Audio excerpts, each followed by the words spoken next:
de la investigación que han involucrado su persona. Entonces, tengo un perito que ya sabe que no tiene que involucrar sus puntos de vista personales y que es racionalista gracias a Descartes. Descartes dice nunca aceptar nada, nada de lo que no tenga absoluta claridad, divido todo. El segundo postulado cartesiano es divido las cosas en sus partes, voy de lo general a lo particular, o sea, de lo más complicado a lo más sencillo y no olvido nada. Entonces ya soy un individuo que no me dejo impresionar y que tengo una forma primaria de actuar. Y luego entonces ya nada más aplico la parte criminalística que me acota en un objeto que se llaman indicios y aplico los principios de intercambio del cual derivan muchos otros principios de local, entonces tengo una actitud científica y ahí les acoto el método. Ya no es qué bonito diga que usa el método, no, use un método y dígame que usted es baconiano, cartesiano, locariano y grossiano. ¿Sí me explico? Cuando tengan ese carácter, entonces pueden ejercer eso. Al final van a llegar a un reporte de investigación. Este reporte, ya escuchaba al ponente anterior, habló de características de las ciencias. Ese reporte tiene que tener esas características. Debe ser comunicable. Él hablaba de que según la persona que se le dirija el discurso, bueno, entonces vamos a manejar un nivel de semántica muy técnico, muy llano, pero tiene que tener un orden, tiene que llegar a una conclusión y que esa conclusión sea útil. ¿Sí? La que sigue, por favor.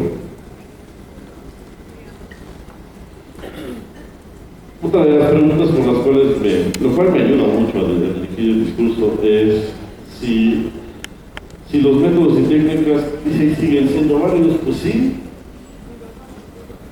El punto es saberlos usar, porque miren, cuando uno desgraciadamente es crítico, pues analiza las cosas, da su opinión de una forma cruda y como es, porque eso es ser crítico. Si no haces una falacia de decir, ahí está bien bonito tu reporte y por adentro dices, está bien feo, no está feo por esto y lo otro, porque eso construye, ese es el pensamiento crítico. El punto es que cuando uno ve a veces un dictamen, dice método de investigación, dice análisis, síntesis, inducción, deducción, método histórico, no sé, ponen muchas cosas, pero pues sí, el análisis se utiliza, el análisis es fundamental, el análisis los humanos lo utilizamos. Cualquier persona ve a otra persona y ¿qué le hacen? Las señoritas entre ellas se barran, se están analizando.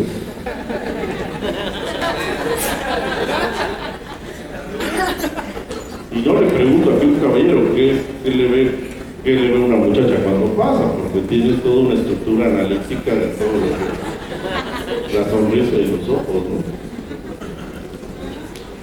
Sí, bueno, aquí nada más la cuestión, si es válido, son universales. Yo platicaba con un perito y coincidíamos, las bases metodológicas ya están desde los griegos, y eso fue hace 2300 años.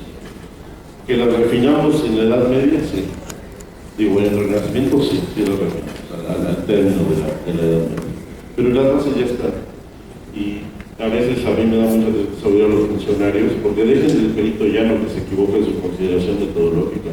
A los funcionarios que hablan y hablan de que la investigación que están llevando a cabo, y luego dicen una bola de tonterías metodológicas, y ellos son los que deciden, les decía, con el otro tipo de pensamiento, no con el lineal que resuelve, sino porque ellos mezclan política con intereses personales, con el futuro de su carrera, con lo que voy a hacer, para dar una respuesta a la sociedad que parezca buena.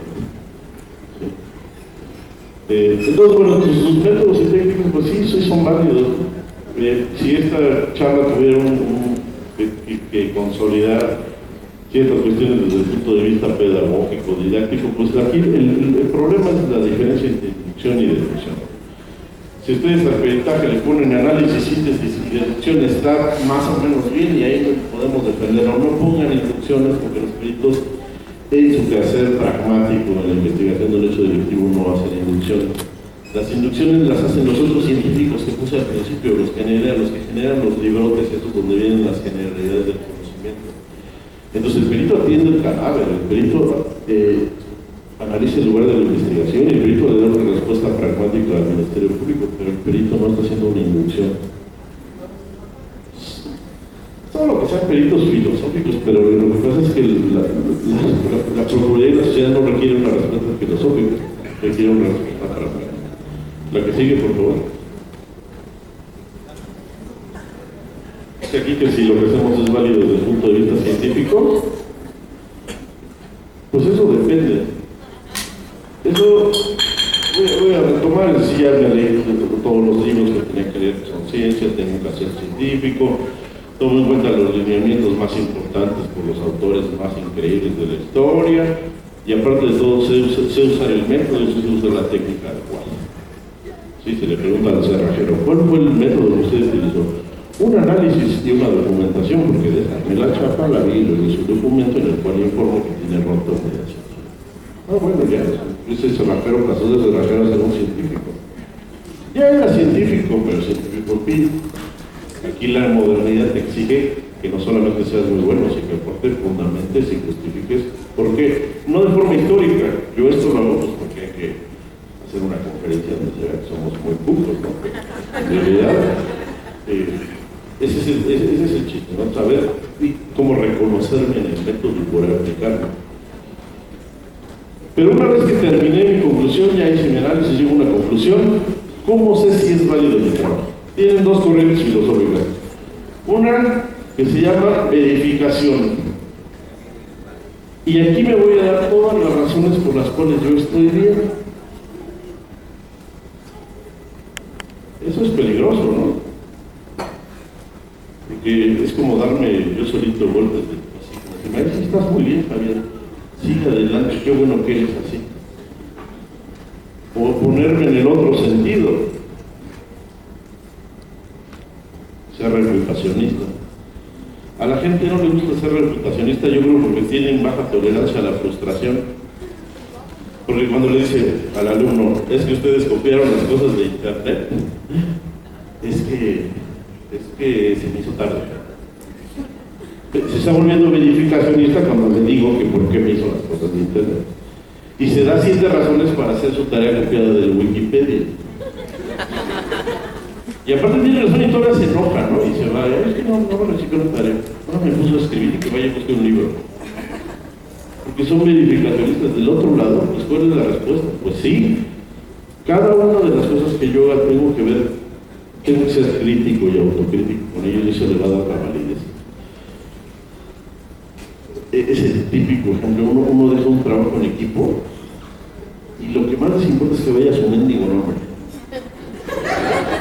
No, porque no vaya a no ir mi nombre, porque entonces ya se acabó el equipo, la amistad y ya nos peleamos. ¿Qué pasa si yo en mi trabajo en equipo, voy a hacer un equipo aquí con mis 4 amigos y lo dividimos? Yo pongo mi nombre, lo tengo que leer. Lo tengo que leer y luego vamos a pelear con las 3 compañeras y el compañero porque ellos se van a pelear conmigo porque vamos a encontrar inconsistencias. Pero eso es posicionarse aquí. ¿Que eso es crudo, difícil y no es bonito? Pues sí. Y cuando le digo, oye, es que no pusiste todo en mayúsculas y eso es una falta ortográfica. Por eso les decía que es un reto a la frustración. Entonces, pues sí, la regué, ahora lo voy a arreglar. Esas son las dos posturas. Insisto, ser reputacionista es mucho más difícil, pero tiene muchísimos más beneficios. Ser verificacionista, pues da más pachanga y más fiesta. Yo no sé si tiene que ver con un carácter en las sociedades. Fíjense, los alemanes como son fríos, pero ganan el mundial. O sea, ¿ustedes creen que rematar y tirar como tiran ellos es acto de la casualidad? Son deportistas científicos, tienen una base conceptual, utilizan métodos y técnicas de entrenamiento y como dijo aquel, ¿no? El fútbol es un deporte en el cual siempre gana Alemania. ¿Y México cómo es? No, México es una fiesta y la comida está bien rica. Tengo unos súper amigos, somos bien alegres, porque las sociedades tan pragmáticas y tan productivas son muy frías. Y aquí no, aquí vivimos en una pachanga, pero porque estamos de qué? Pues de este lado, ¿no? Yo creo que mi propuesta sería entonces ser una especie de híbrido en el cual pudiéramos acercarnos más a un punto de vista más riguroso para poder construir un mejor paradigma de investigación. La que sigue, por favor.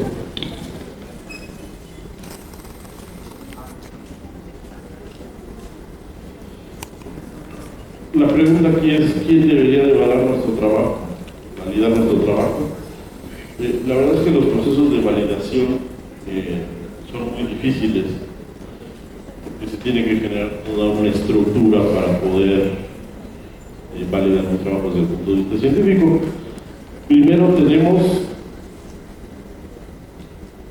que demostrar, miren, aquí hay un problema de validación del trabajo, ¿no? El tipo no tiene guantes. Entonces, en base a la actividad que desarrolla una persona, se debe de generar una serie de lineamientos en 3 ejes, que son el saber ser, el conocer y el saber hacer. Es decir, tengo que hacer una lista en la cual yo sepa cuáles son primero las actitudes del individuo. Si llega temprano, si llega de buenas, si no llega muy crudo, etcétera. Eso no es común en la sociedad latinoamericana. De hecho, no importa, o sea, usted trabaja, llegue temprano y produzca. Y todo el demás contexto se ve un poco abandonado. En otras sociedades sí es muy importante, porque cuando ven que una persona tiene una baja en su productividad, lo que hacen es preguntarle qué es lo que tiene. Si a lo mejor es que estoy muy triste porque se me murió mi mamá. Bueno, entonces aguas, porque aquí este individuo no va a poder trabajar hasta que solvente esa forma. Entonces, se hace una serie de listas que tienen que ver con el ser. La otra parte sería los conocimientos, que es toda la literatura. Es tener muchos datos y saber qué es lo que se va a hacer. ¿Cómo se valida eso con un examen? De hecho, toda la educación que hemos recibido en estas sociedades de la primaria se basa mucho en el saber, en el conocer. Yo no sé para qué sirve, porque las fechas, con todo respeto, las fechas cívicas, yo no sé para qué sirve aprendérselas de memoria. Porque hay un calendario y ahí dice, bueno, a menos que seamos expertos en historia. Y así no había que aprenderse muchas cosas de memoria, y de hecho hemos obtenido acreditaciones académicas por obtener cosas de memoria. No saben cómo me gustaron mis clases de plantas y animales en biología. ¿Saben de qué me acuerdo? No sé cómo ahora se clasifican los gusanos y muchas cosas, ¿no? Ayer me preguntaba una persona que por qué los grillos mueven las patas, pues para hacer ruido. ¿Y para qué sirve el ruido? Y dije, bueno, pues todo eso lo estudié, pero no me acuerdo. Y el modelo educativo es ese. Aprendas de cosas de memoria, y tenemos doctores en Derecho, en Sociología, en Biología, y cuando llegan a un trabajo les preguntan, ¿usted qué sabe hacer? Yo vengo con muchas ganas de aprender. ¿Qué es lo que sabe usted hacer y qué resuelve? Pues yo vine a aprender, y si llegan en un buen lugar, pues bueno, les van a enseñar. ¿Y toda la teoría dónde quedó? Porque el modelo está erróneo. Lo que necesito hacer es el tercer eje. Ya dije, saber ser, llego temprano, bañado, con ganas de trabajar, tengo los conocimientos porque me los aprendí de memoria, y ahora entonces lo que sé es resolver problemas. Teniendo esas 3 líneas, lo que genera es un estándar de competencia. Y una vez que genere el estándar de competencia, entonces lo palomeo. Y entonces que me hagan un examen, de que vean si llegué temprano, con buen ánimo, luego que vean qué conocimientos tengo, y cuando me digan, aplica el método criminalístico en el lugar de la investigación, ¿cómo no? A ver, primero se salen todos, porque aquí vamos a preservar el lugar. Eso es saber hacer las cosas. Y ahí es donde se debe de focalizar el entrenamiento para que esto sea, como dice ahí, válido. Hay un último punto, eso se puede hacer de forma académica. Estamos lejanos, pero crean que la sociedad y las instituciones hacen un esfuerzo por eso.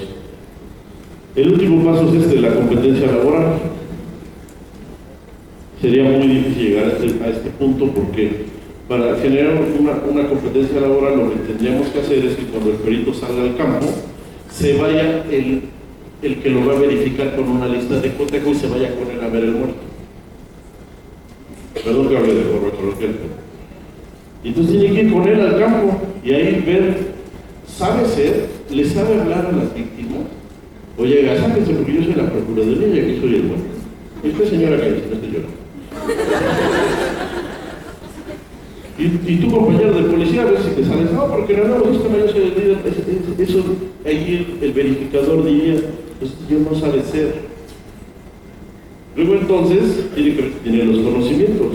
Eso lo podríamos haber hecho en un aula, pero finalmente tiene que ver si sabe preservar, si sabe embalar, si sabe etiquetar, y le hacen una lista de cotejo, y al final, entonces podríamos saber cuáles son las capacidades de ese perito. Estamos bien lejos de eso. Si estamos lejos de este primer paso, no, bueno, esto es la luna. Eso no existe porque requiere muchísimo tiempo y muchísimo material para poder realizar la acción. Pero esa sería la forma de validación. No existe aquí ni en Alemania. Existe en el primer mundo en casos muy específicos. Por ejemplo, hay barcos que cuidan el Golfo Pérsico. En el Golfo Pérsico pasan lanchitas con comercio, turistas, terroristas, y hay un barco en medio. Ese barco está capacitado en esos estándares, sí, pero es un grupo élite de las fuerzas de las Naciones Unidas, las cuales invirtieron un barco con pirotecnia para enseñarles. Imagínense cuánto tendríamos que gastar para que cada uno de los peritos tuviera un nivel de certificación a ese barco. La que sigue, por favor. Estoy a punto de concluir, yo más o menos hasta aquí el panorama pues que yo establezco en mi discurso es el superperito. Es un superperito que está motivado a trabajar, que le gusta su trabajo, que ha invertido muchísimo tiempo en adquirir los conocimientos, que sabe resolver las cosas. Y una vez que tengo al superperito, ¿cuál va a ser la perspectiva? La siguiente, porque viene un reto que se llama el nuevo sistema de justicia y que es una ventana de oportunidad. El nuevo sistema de justicia, a diferencia del sistema actual, planea una forma de pensamiento lineal, porque en términos coloquiales, en el sistema actual uno puede iniciar una averiguación previa por violación, y bueno, y si no hay elementos para acreditar el cuerpo de delito y la probable responsabilidad, pues consíganse 3 kilos de marihuana, se los sembramos y entonces va por narcotráfico. De ese nivel es el abuso del pensamiento espiral. ¿Sí? Pero entonces nos plantea otra cuestión, pensamiento lineal, donde así como yo estoy aquí, tengo que establecer un acto argumentativo público en el cual se den cuenta que tengo una forma de pensar y que cuando me pregunten cada uno de los pasos de esa forma de pensar les diga que les dé razón y explicación de cada una de sus partes. ¿Y quiénes están entrenados para eso? Los abogados. El perfil del abogado, ¿cuántas materias de metodología lleva en su vida? Ninguna. Y es el líder de la investigación. Entonces su perfil de egreso es que no sé investigar, pero eres el líder de la investigación. ¿Por qué veo una ventana de oportunidad? Porque resulta que, miren, va a haber un hecho y cuando tengamos el hecho y lo analicemos, formamos la trilogía de investigación. Y entonces tenemos, eso es el nuevo sistema, y entonces tenemos la opinión del perito, el Ministerio Público y la policía. Y de ahí decidimos cuál va a ser nuestra forma de investigación para llegar a una audiencia de vinculación al proceso, es decir, a una imputación directa a una persona. Eso es un pensamiento lineal. Y cuando lo exponga tengo que demostrar que sé cómo lo construí y dar santo y seña de cada uno de los pasos. De los tres, el que tiene más pensamiento lineal, porque es su carácter, es el perito. Piensa lineal y resuelve cosas. El segundo es el policía, porque esa parte de inteligencia les ha abierto mucho la mente a los policías y les ha resuelto. El ciclo de inteligencia es muy fácil, ¿no? Obtengo información, analizo el dato, veo cuál es el dato útil, luego exploto el dato y lo difundo, y eso ya me da metodología. Pero cuando le pregunto, y ya les di todas las razones por las cuales el superperito tiene una metodología, pregúntenle al Ministerio Público cuál es su método.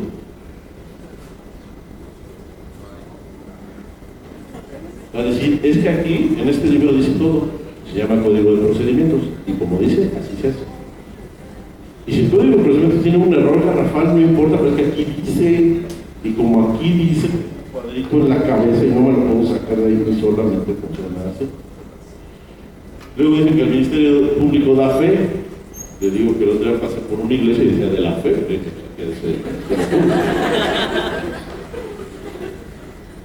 Es que a veces digo, la